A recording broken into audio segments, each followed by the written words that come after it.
IPL 2026 ఆరంభ మ్యాచ్లో CSK ఓపెనర్లతో పాటు మిడిల్ ఆర్డర్ హిట్టర్లంతా విఫలమవడంతో చెన్నై సూపర్ కింగ్స్ 127 పరుగులకే ఆలౌట్ అయింది. యువ ఆటగాళ్లు జట్టులో ఉన్నప్పటికీ రాజస్థాన్ బౌలింగ్ దాటికి తట్టుకోలేక పెవిలియన్కు క్యూ కట్టారు.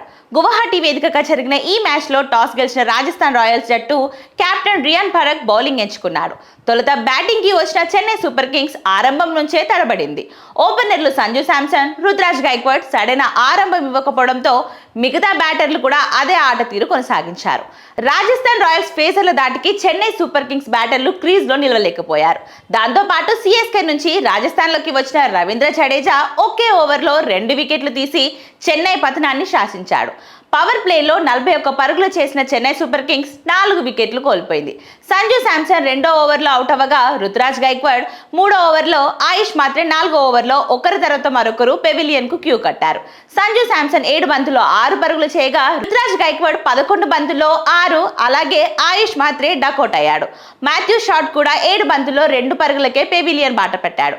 టాప్ ఆర్డర్ కుప్పకూలడం, హిట్టర్లంతా విఫలమవడంతో సిఎస్కే 19.4 ఓవర్లలో 127కే ఆల్అౌట్ అయిపోయింది.